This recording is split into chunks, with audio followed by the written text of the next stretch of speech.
Hello there guys and welcome back to the channel. So Werewolf by Night deep dives out, and obviously he did already cause quite a bit of commotion. I know a lot of people are very excited to see him join the contest. So he's going to be a Mystic class. He will have a wee bit of nullification abilities, but other than that he doesn't really seem like a typical Mystic champion because he doesn't have the Fate Seals, the nullification aside from specifically nullifying precisions and regions, and he doesn't have the neutralize and things like that. But he does seem like a very solid two-way champion that's kind of built for battlegrounds as a defender and an attacker, because I can already see how scary he can potentially be on defense, because he can inflict ruptures through block. He will be passively going unblockable and unstoppable, and he will have passive power gains, and you know, it can go rough. And he will also have some regen, more potent when his health is lower. So there is quite a lot going on with him that is also going to be defensive. So at the moment, I suppose he's kind of neutralized less Rintrah in a sense, I suppose. But let's take a look at it.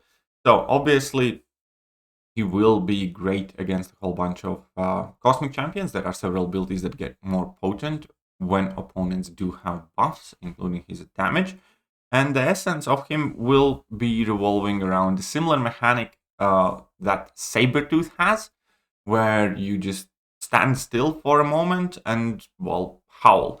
So that is the way that Sabertooth converts his active furies into passive furies. In his case, he will be howling and then gaining a power gain passive, and also gaining his lycanthropy charges. So like Rintrah has his charges, Werewolf by Night will also have his own charges that will go up to 10. So let's take a look at most of his abilities that we saw in the deep dive. He will have reduced combat power rate, which I like the fact that it is just flat out reduced combat power rate. I don't mind when champions do have this. I really do mind it and don't like it in case like with Dragon Man, for instance, where you have reduced combat power rate offensively. But when you're getting hit, it's the normal combat power rate. I think I moved my cam a little bit there, so let's move it back. So Werewolf by Night is immune to heal block. Kind of nice. Let's face it, as far as immunities go, this one isn't particularly, sought after. An incoming poison suffer 90% duration. It's kind of nice. I'd much prefer 90% reduction in potency, but duration reduction, I suppose I did that to make sure that he is not immune or compatible overly with recall masteries. It's still good, but as far as immunities go, it's not great. He also has minus 50% regeneration rate when fighting against #silver champions. That's going to be something new. So it's going to be like Moon Knight, Silver Surfer, and a handful of others.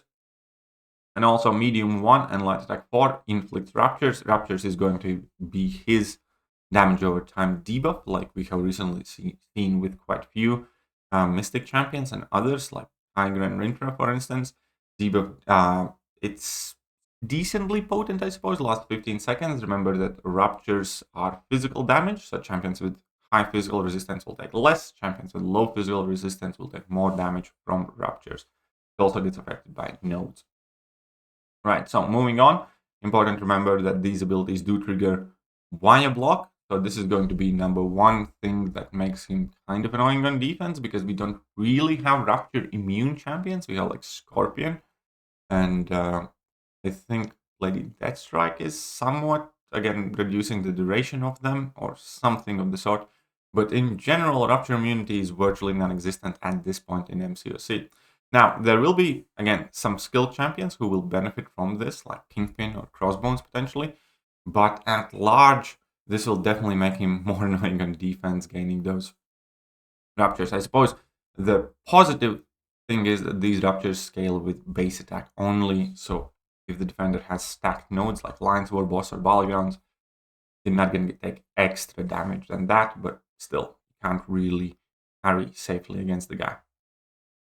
Right, moving forward. So here is the howl mechanic. As a defender, Werewolf by Night has a 60% chance to attempt a chilling howl after dodging back or using a heavy or a special attack. This is going to be super annoying because whenever he does howl, he's going to be gaining his lycanthropy charges and also power gain. As an attacker, after dashing back or using heavy or special attack, Werewolf by Night stands still for 1.7 seconds, triggering Chilling Howl, cooldown 7 seconds. Howling grants power gain passive, granting 8% of max power for each missing bar of power over 3 seconds. So if you do not have any bars of power, you gain 24% of your max power, which is what? It's like, what, 80% of a single bar of power? And then it gets less potent as you have more power. This is removed if Werewolf by Night is struck while howling, so you need to pay attention to that. Additionally, gain a lycanthropy charge when attempting to trigger a Chilling Howl or crossing a bar of power. So filling power bars is also going to give you your lycanthropy charges. And that is going to be kind of like your main mechanic, because reaching 10 of them activates Curse of Lycanthropy for 10 seconds. This ability is paused during basic attacks, striker attacks, special attacks, and while opponent is outside of striking distance, and has at least 2 unique buffs. So this last bit is quite important, because being out of striking distance just by itself will not pause it. You need to make sure opponent has at least 2 unique buffs. But as long as you're hitting the opponent, it stays paused. Werewolf by Night gains 70% flat Rupture debuff ability accuracy, 70% personal Rupture potency, fights more aggressively, and stops attempting to trigger Chilling Howl as defender. So once he has entered his curse, then, he's going to stop trying to howl because there's no real point. Also, gain unblockable and unstoppable passives for 2.5 seconds at end of your special attacks, which is going to be super annoying. This is going to be like number 1 mechanic that makes him tricky to fight, on top of his sig ability, because you can't punish his specials, which is a very significant part of your openings, especially against Mystic champions. So you will really, really, really want to have a slow or deaccelerate, or have like a Valkyrie or something. Also gain a regeneration passive, healing 0.65% of your missing health every half second against Cosmic champions. Gain an additional regeneration passive when struck. So again, the less health you have, the more potent this regen is. And remove all lycanthropy charges when this ability ends. So when it expires, you just kind of like re-ramp yourself. So again, it's kind of similar to Sasquatch's Rage in a sense, or again, Rintrah charges. So in general, he's going to be a fairly simple champion by the looks of it.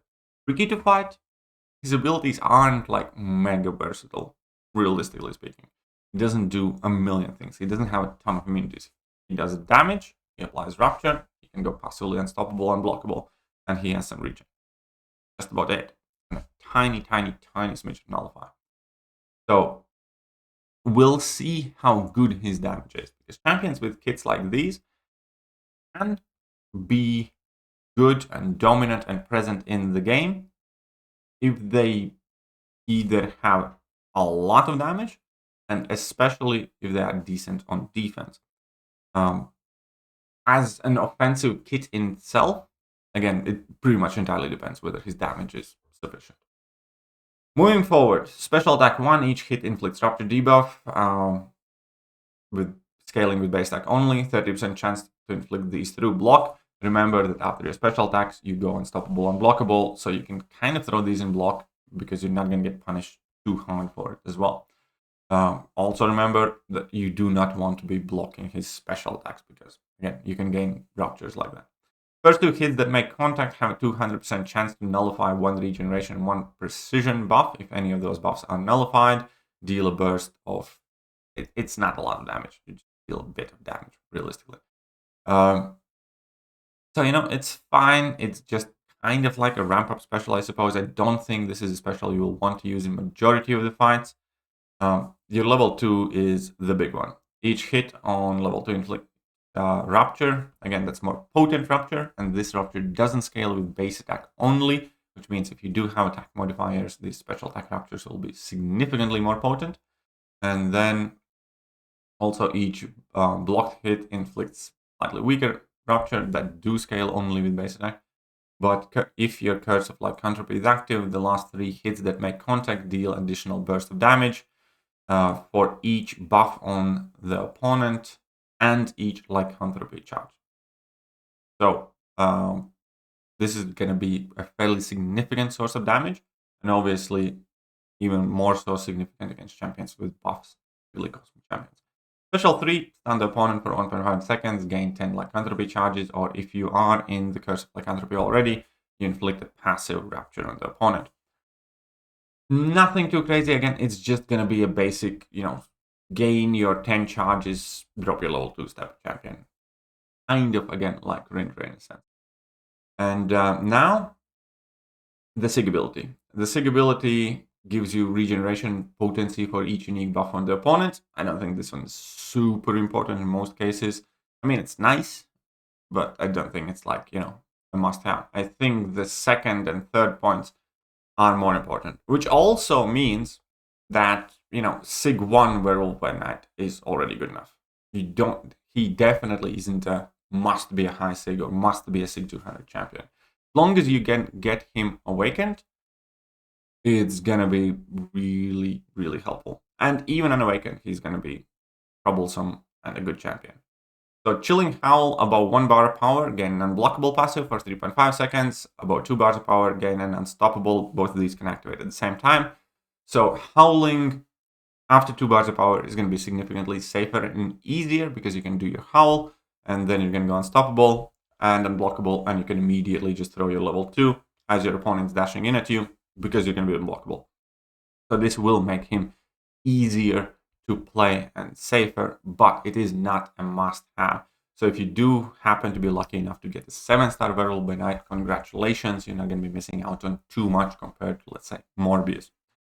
And other than that, it's more or less what we saw on the Kabam's livestream, where, yeah, the champion is definitely potent, definitely a good champion, and looks like quite a lot of defensive nastiness. Offensively, he's, I don't know, kind of reminds me of a mix in between a Sasquatch and a Rintrah in a sense, except that he doesn't have neutralize. Realistically, offensively, he doesn't have a lot going on for him.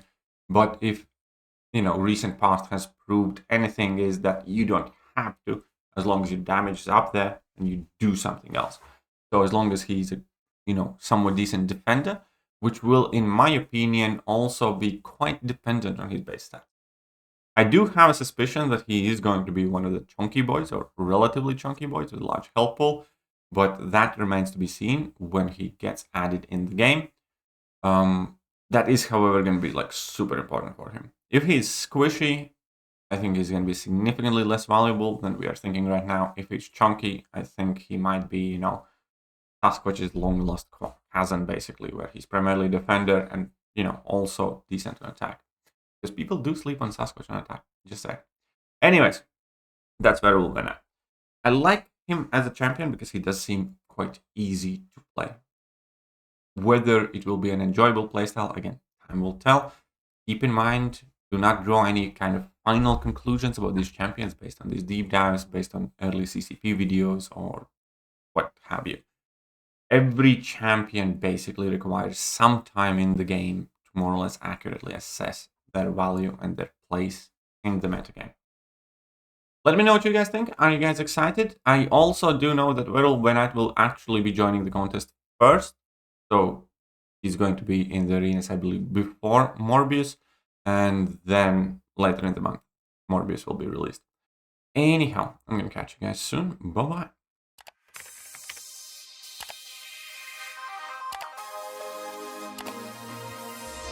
Hello there, guys, and welcome back to the channel. So we have all the information about